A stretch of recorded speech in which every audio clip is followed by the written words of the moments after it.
C'est bon? Donc je disais que Christ, Dieu, dans sa toute puissance, s'est abaissé pour devenir un homme. Lui, le chef suprême du monde, s'est abaissé pour devenir un homme. Et quand il est devenu Christ, on lui a dit, ton maître, ne payes-tu pas les impôts? Qu'est-ce qu'il a fait? Il est parti payer ses impôts. Le Dieu Tout-Puissant a payé des impôts. Ça veut dire qu'il s'est abaissé au niveau des hommes. Et la Bible nous a dit qu'il n'a pas regardé son égalité avec Dieu comme une proie à consommer tout de suite et à se vanter ou à s'en réjouir. Non, il n'a pas regardé ça comme une occasion de se réjouir, mais il s'est dépouillé. L'esprit de Christ, c'est se dépouiller. Christ s'est dépouillé. Lui, les gars de Dieu, s'est dépouillé devant Dieu pour être serviteur de Dieu. Mais il s'est dépouillé devant les hommes pour être serviteur des hommes et offrir sa vie à la croix. Et je disais que la Bible dit que l'homme est le chef de la femme. L'homme qui ressemble à Jésus, il ne voit pas sa femme d'en bas, mais il descend au niveau de la femme. Il s'abaisse pour se considérer comme égal à la femme. C'est ça l'humilité du Christ.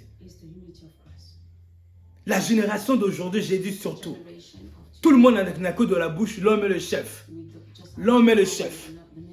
L'homme est le chef. Mais le vrai chef, lui, il s'est abaissé. Il s'est abaissé. Il a dit, les chefs des nations les tyrannisent, mais vous, que le plus grand parmi vous soit le serviteur. Donc ça veut dire quoi? Donc les vrais chefs chrétiens, ils descendent au niveau de ceux qui sont leurs subalternes, si je peux dire ça. Ils descendent au niveau de leurs femmes. Du coup, quand ils descendent, ils se voient maintenant égal à la femme. Mais l'orgueil du christianisme moderne, c'est je suis le chef, c'est moi qui décide, la femme est en bas. Je ne descends pas à son niveau. J'ai demandé aux sœurs d'aller écrire quoi? Les points dans lesquels nous les hommes, nous permettons de leur faire que nous n'aurons jamais permis qu'elles nous fassent. Parce qu'on ne se met pas à leur niveau.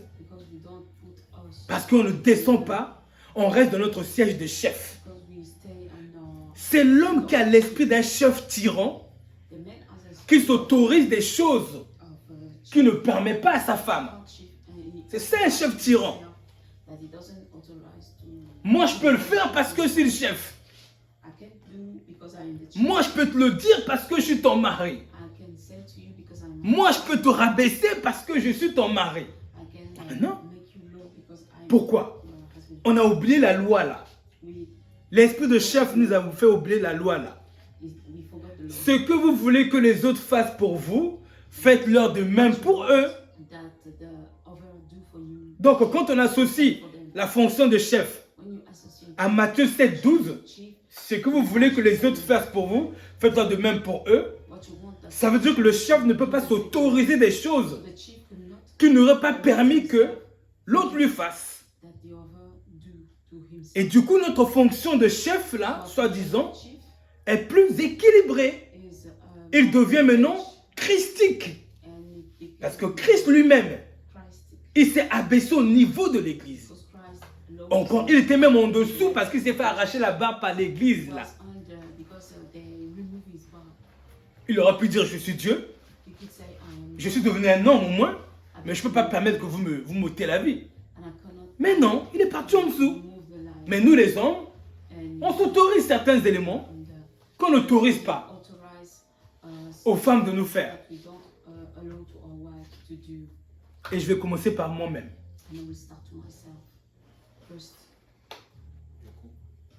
Pourquoi? Hein? Et pourquoi? Parce qu'on ne doit pas voir que... Non. Moi, je prêche pour Christ. Je prêche pour Christ, pour tout le monde. moi y compris. Je ne suis pas... j'avance. Donc, s'il y a une chose que moi je fais à mon épouse, que je me suis rendu compte, que je n'aurais pas permis qu'elle me fasse, c'est que souvent quand elle me parle, je ne lui réponds pas. Elle va me dire une parole et moi je vais l'écouter. J'ai entendu, mais le respect nécessite que je lui dise « Ah, ok, d'accord, c'est cela. » Mais souvent je me dis « J'ai entendu, je ne suis pas obligé de répondre. » Est-ce qu'un homme aurait voulu recevoir ça de sa femme? N'est-ce pas? Non, non. Je commence par moi.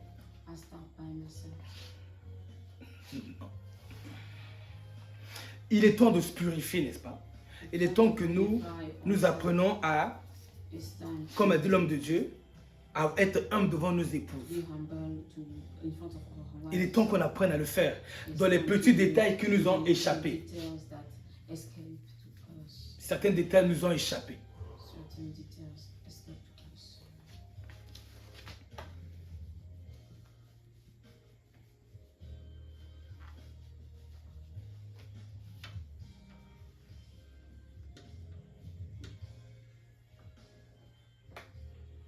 Donc, je répète, ce que vous voulez que les autres fassent pour vous, faites-leur de même pour eux.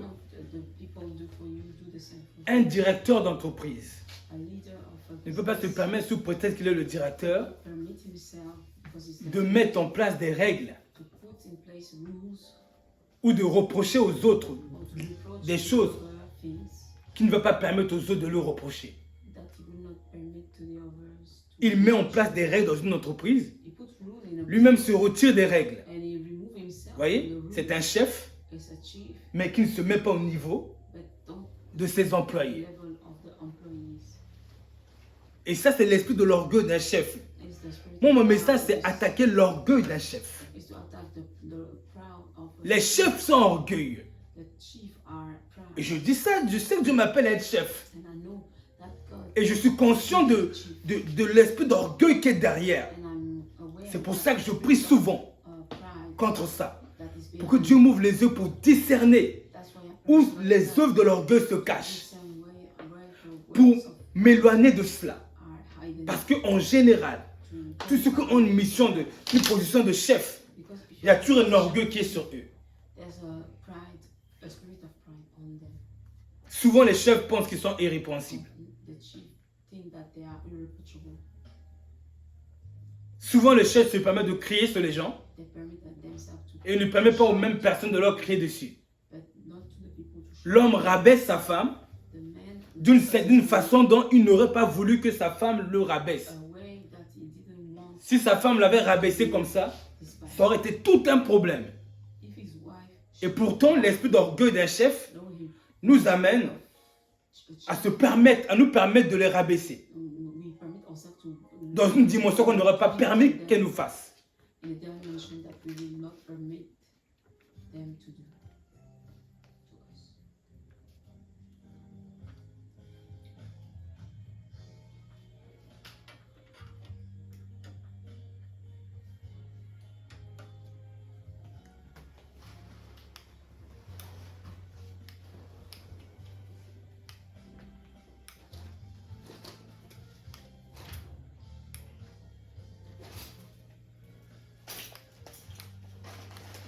J'ai un exemple, par exemple.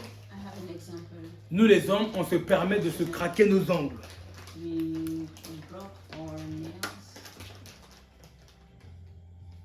On croque nos ongles. Alors qu'on n'aurait pas permis que nos femmes croquent leurs ongles. C'est-à-dire que souvent, on leur repose des choses dans lesquelles on est nous-mêmes. Hein. Mais quand nous on y est, on se le permet.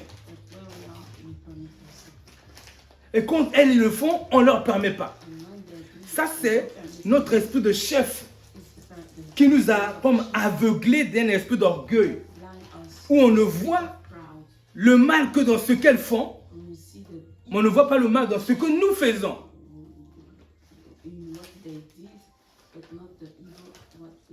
Que nous les hommes, que chacun de nous aille sonder sa vie pour regarder dans quel niveau de sa vie il n'a pas permis à ses subalternes de faire certaines actions que lui-même s'est permis de faire.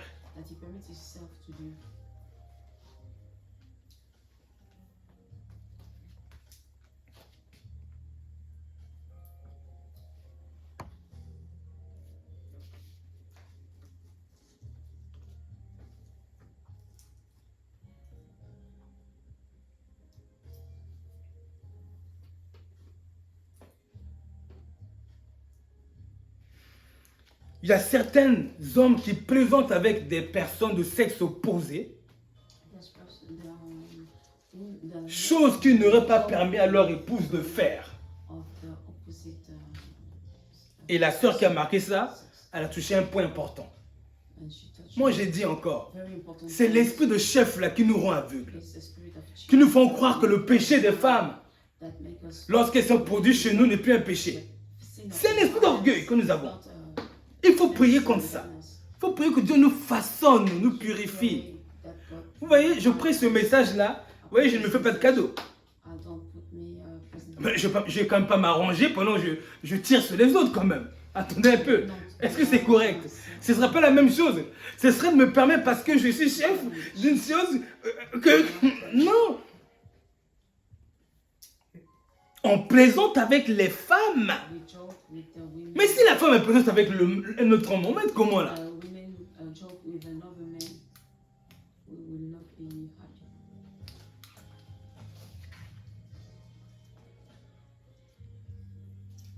Nous sommes de ceux, les hommes, nous ignorons les cris de nos femmes, alors que nous ne voulons pas qu'elles ignorent nos cris, nos plaintes.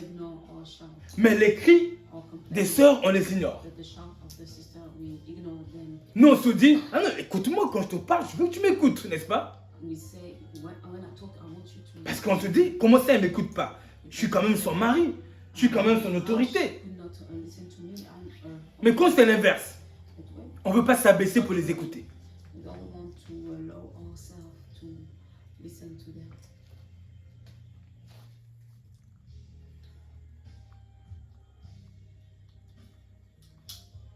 Nous nous permettons de laisser traîner nos affaires après que nos épouses les aient rangées.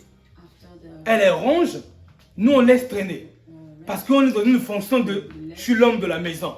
On marche avec ça. Je suis l'homme de la maison. Je peux me permettre de le faire. Je suis l'homme de la maison. Christ ne fait pas ça. Christ s'est abaissé pour respecter les règles des hommes. Lui-même le Dieu Tout-Puissant. Il n'a pas dit « moi je suis Dieu ». Moi je suis Dieu, je ne paye pas les impôts. Si, il a payé les impôts.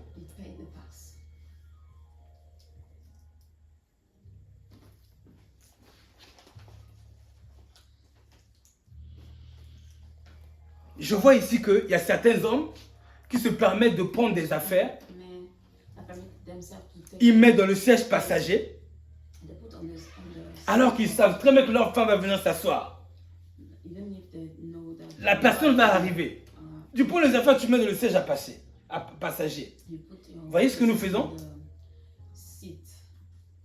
C'est comme si nous ignorons, nous méprisons. C'est-à-dire que nous ne considérons pas le fait qu'elles vont arriver. Au lieu de laisser la place, réserver la place pour l'autre, non. C'est-à-dire qu'on est dans notre bulle. Et j'imagine, et quand la femme elle arrive, eh bien, elle doit encore prendre les affaires, les retirer, et elle va s'asseoir. Alors que c'était à nous de ne pas placer des affaires. En fait, je veux juste toucher l'esprit que nous avons, les hommes. Je veux vraiment toucher cet esprit pour que chacun de nous aille se purifier, se perfectionner. Que chacun de nous, lorsqu'il va voir que ce que tu fais là, tu n'aurais pas permis que ta femme te le fasse, qu'il arrête de le faire. Comme moi j'ai dit, quand elle me dit par exemple quelque chose, je reviens du travail, elle me dit quelque chose, oui, il y a eu ça dans la journée, je la regarde, je vais dire, je ne vais même pas dire, j'ai entendu, non, je suis dans ma fatigue, je la regarde, je dis bon, j'ai entendu, je dis ça en moi, je ne lui transmets pas l'information, je suis dans ma bulle, et pourtant je n'aurais pas permis qu'elle me fasse ça.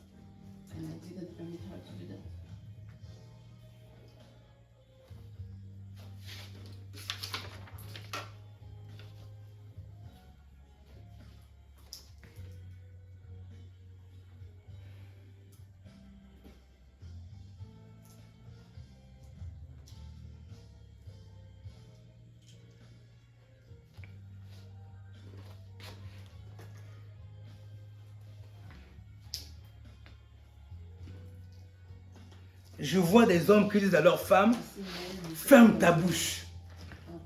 Je suis désolé, mais c'est très mal dit. Ferme ta bouche. Ferme ta bouche. C'est très mal dit. Ça aurait pu être dit beaucoup plus poliment. Est-ce que tu peux fermer ta bouche, s'il te plaît? Ça aurait pu être dit beaucoup plus poliment et respectueusement. Ma femme, ma femme, mais tu parles trop. Tu peux fermer ta bouche, s'il te plaît? C'est plus respectueux. C'est plus conciliant. C'est plus constructif que ferme ta bouche. Et en général, ferme ta bouche, on le dit avec moins de politesse que... Normalement, on ne dit pas « Tu peux fermer ta bouche, s'il te plaît ?» Ça ne va pas avec le temps. Cette phrase-là, elle est dite souvent sur un ton plus respectueux. Mais ferme ta bouche, c'est souvent dit avec colère. Et ce sont des choses que si nous disons ça à nos femmes, nous n'aurons jamais accepté qu'elles puissent nous dire ça. Je sais que la jeunesse spirituelle fait que nous les hommes, nous nous permettons trop de fois des écarts de conduite que quand les femmes le font, on est en colère. C'est la jeunesse spirituelle. J'ai déjà vu quelqu'un avoir un comportement, sa femme lui a fait une chose, il a fait une chose à sa femme. Et sa femme a fait la même chose, il s'est énervé, il fallait le retenir. Mais je me suis dit, c'est pas possible. Il vient de faire la chose à la femme, elle lui a fait. Donc pour lui, quand la femme le fait, c'est plus grave. Et vous voyez ce côté égoïste que nous avons? On est égoïste, égocentrique. C'est comme si le péché de la femme est plus grave. Et les hommes ont tendance à croire une chose. Que si un homme tombe en adultère, c'est plus acceptable que si une femme tombe en adultère. Ah non, c'est pas vrai. Ça, c'est dans le cœur des hommes, ça. Le cœur de l'homme, c'est pas la loi. La loi, elle a dit que tu ne commettras pas d'adultère. Mais c'est quoi cette philosophie mondaine? Oh oui, mais c'est moins choquant qu'un homme tombe en adultère que la femme. C'est juste parce qu'il y a tellement d'hommes qui sont des adultères que du coup, dans les mœurs des hommes, c'est devenu comme quelque chose de normal. Non. Un homme qui trompe sa femme, la femme sent autant la douleur que l'homme. C'est la même chose. Donc arrêtons de croire que si l'homme trompe la femme, ben, c'est quelque chose de normal. Parce que dans la société, les hommes ont besoin de plusieurs femmes. C'est pas vrai ça. C'est pas une société que Dieu a créée. Du coup, les hommes maintenant, regardez ce qui se passe. Quand un homme tombe en adultère, il banalise l'adultère de l'homme. Mais quand une femme tombe en adultère, oh lapidé là. Oh non, c'est une machin. Pourquoi? Parce que nous les hommes, on est dans un monde où on pense que le péché des femmes est plus grave que le nôtre. Et ça, c'est l'esprit de chef. L'esprit de chef. C'est notre position de chef là que nous a comme évangélisé selon la chair. Alors que selon l'esprit, Christ, sa position de chef, l'a fait honorer, respecter, traiter l'homme comme son égal. La Bible dit qu'il s'est humilié pour ressembler en toutes choses à ses frères. En toutes choses.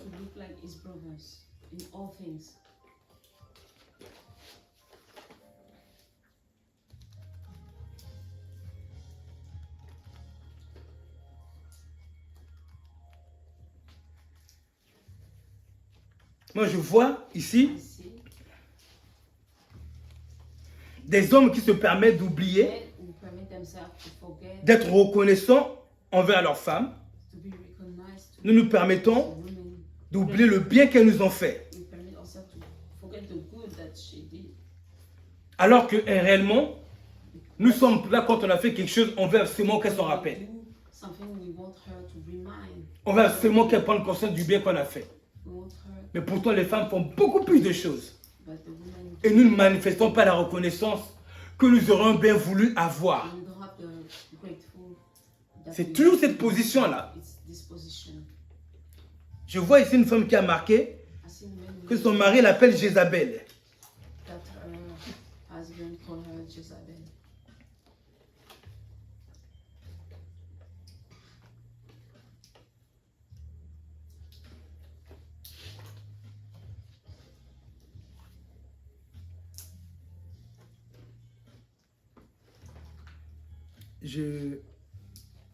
Pour ça, je vais te donner une parole. Un jour, on avait partagé sur ça. N'appelons pas quelqu'un par rapport à son péché, par rapport à un péché. Hein? Ne définissons pas quelqu'un par rapport à ses erreurs. Parce que Christ ne nous définit pas par rapport à nos erreurs. Christ ne dit pas, toi tu es un... Comme il a dit, ne dis pas à ton frère Raka. Ne dis pas à ton frère insensé, n'est-ce pas? Donc, dans Raka, il y a insensé. Il y a, ne dis pas à ton frère voleur. Ne dis pas à ton frère, tu n'es qu'un pervers, une perverse. Ne dis pas à ton frère, ta soeur, toi tu es Jézabel. Vous voyez? On ne définit pas, on n'appelle pas quelqu'un par rapport à son péché, par rapport au péché, ou par rapport à l'esprit du péché qui l'anime ou quoi que ce soit.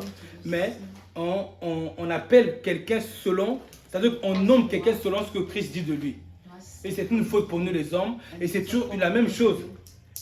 Si je prends l'exemple, un homme ici, là, allez, un homme ici, ta femme te dit espèce de colérique. Tu vas prendre ça comment? Tu n'es qu'un insolent. Lâchez le courage. On va prendre ça comment? On passe là un peu, vas-y. On va prendre ça comment si un homme nous dit, une soeur nous dit, tu n'es qu'un insolent. Tu n'es qu'un gourou. Tu n'es qu'un dominateur. Ou espèce de dominateur. Que Dieu nous prête la grâce, parce qu'on n'aurait pas pu supporter qu'une femme nous dise ça. Nous aussi, parce que ça arrive souvent à nous les hommes. Et les choses que je cite là, sont des choses dont j'ai fait beaucoup de ces erreurs au moment de ma jeunesse spirituelle. J'avais dit un jour ici là, j'ai fait beaucoup de ces erreurs au moment de ma jeunesse spirituelle. Beaucoup. Et la maturité, la croissance fait que ben, tu te nettoies, tu dis non, ça Dieu n'aime pas, non, ne lui fais pas ce que tu aurais permis. Vous savez pourquoi? Parce que, vous voyez, dans la société, elle fait que pour que les plus forts profitent de leur force pour écraser les plus faibles. C'est toujours comme ça. Les gouvernements les plus puissants vont profiter de leur gloire, leur puissance, leur bombe atomique pour écraser les gouvernements les moins puissants, les assiéger, les assujettir et les dépouiller. C'est la même chose qu'on retrouve dans le mariage à chaque fois. Dans les quartiers, c'est le plus fort qui domine. Il passe, il dit c'est moi le plus fort. Il met des cocos, comme on dit, des coups de la tête à ceux qui sont plus petits de taille. Parce que l'autre n'a pas le pouvoir de se défendre. De la même manière, les hommes sont dans une maison avec une femme parce que lui, il a des gros bras. Il peut me dire à ma femme, hey, quand je te parle, tu m'écoutes. Hein? Vous voyez? Il n'aurait jamais permis qu'une femme lui dise ça. Moi, je dis bien aimé, c'est un esprit d'orgueil fort, ça. Très fort. Tu m'écoutes quand je te parle, d'accord? Ah non, je ne tolère pas que tu me... Attention, bien aimé, attention à nous. Parce que beaucoup de choses, on n'aurait pas permis. Je peux dire, ah, je ne tolère pas que tu fasses ça. Est-ce que tu m'entends? C'est mieux que je ne tolère pas dans ma maison, on t'a bam, que tu... C'est souvent cet esprit-là. On se sent toujours au-dessus de la femme. Et puis, il faut être honnête, c'est parce que nous savons que nous avons en face de nous une femme, n'est-ce pas? Et qu'on sait que physiquement, elle est moins forte que nous, n'est-ce pas? Et qu'en termes de vitesse de course, les hommes sont plus rapides que les femmes, en force physique.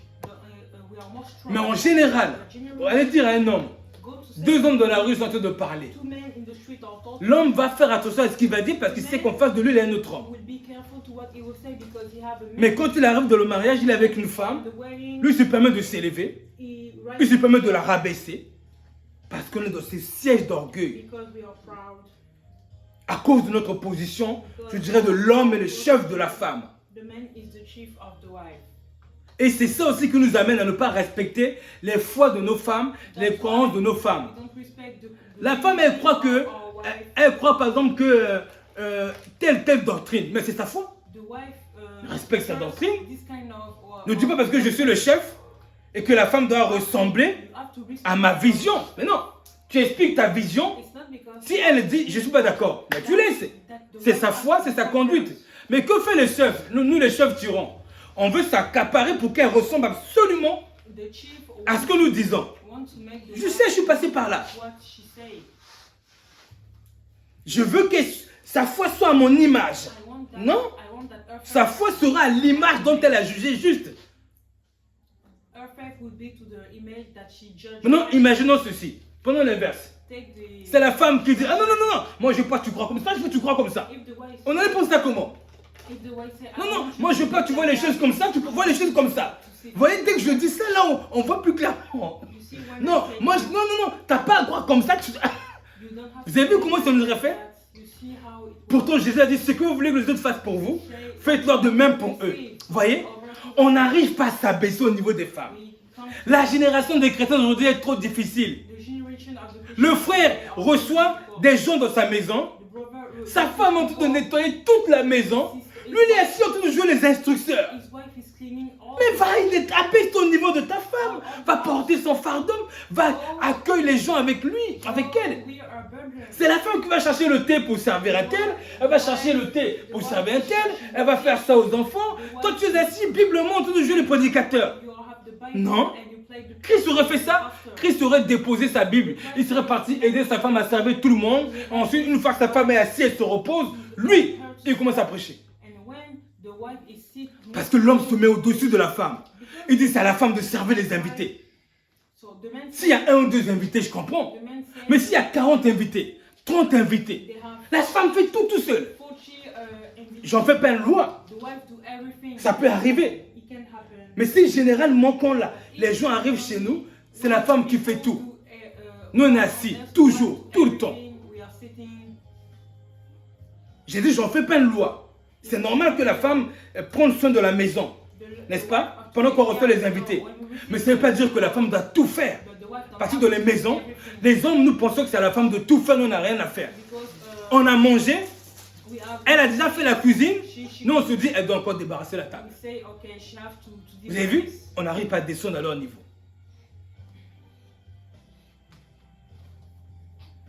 Donc, je laisse le Saint-Esprit continuer sur nous les hommes, le travail de purification, pour que chacun de nous, les domaines où il verra qu'il fait des choses qu'il n'aurait pas permis à sa femme de faire, qu'il se repente et qu'il se perfectionne lui-même, qu'il change son cœur et ses habitudes.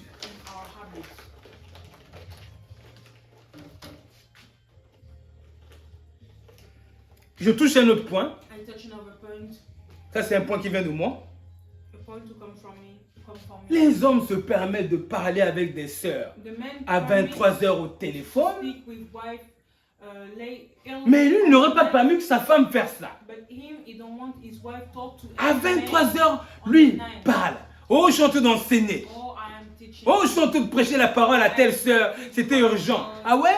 Si ta femme prêche la parole à un frère à 1 h du matin, à minuit, tu vas accepter? Tu ne vas pas accepter ça. Ce que vous voulez que les autres fassent pour vous, faites-leur de même pour eux. Tu ne vas pas accepter.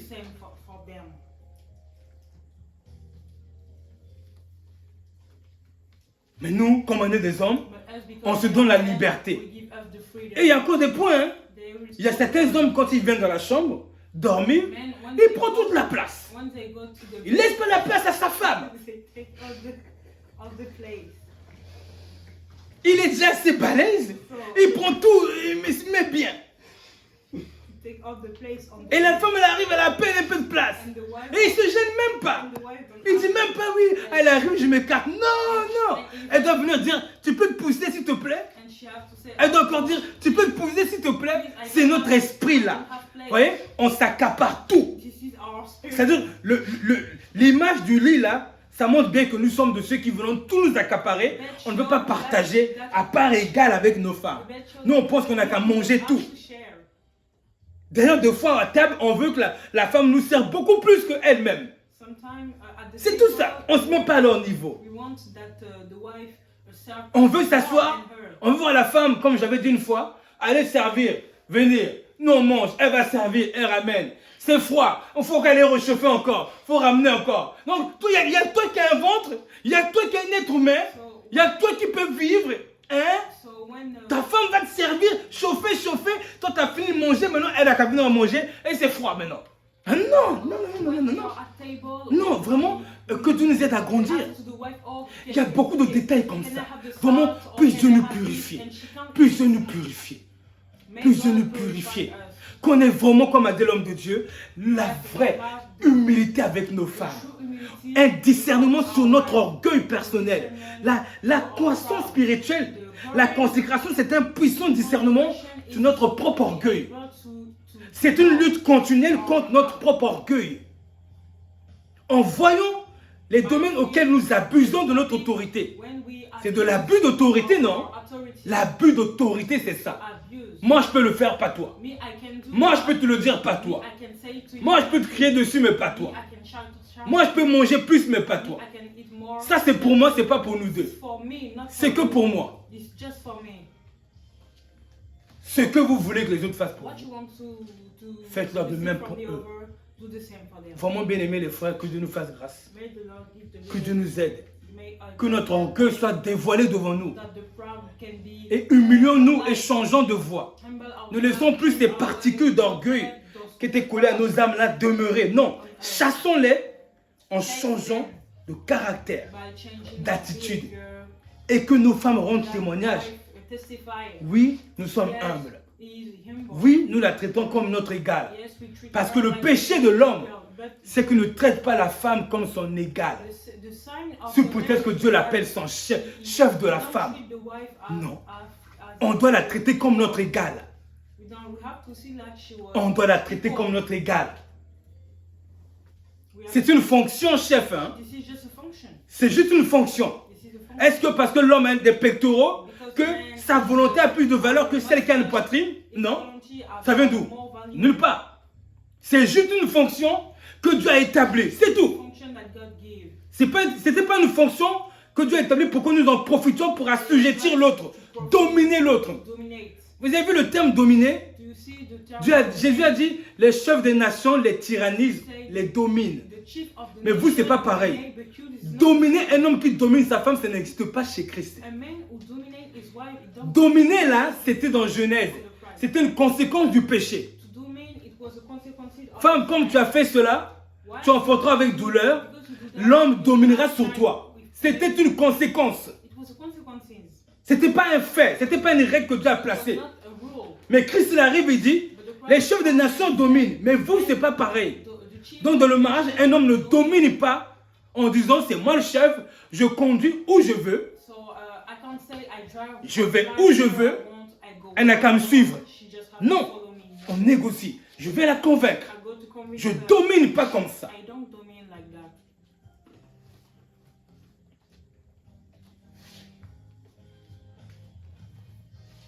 Gloire à Dieu.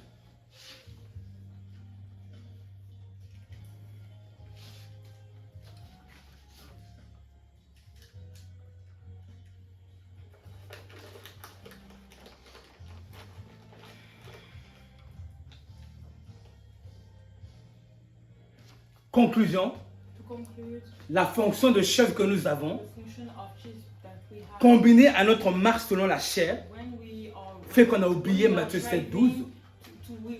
Homme, ce que tu veux que la femme fasse pour toi, faisons de même pour elle. Dans le domaine professionnel, dans le domaine intime, dans l'aide ménagère, dans tous les domaines du mariage. Ce qu'on aimerait qu'elle nous fasse, faisons-le et l'esprit de tyran va s'éloigner de nous. Amen. Fin de mon message, gloire à Dieu.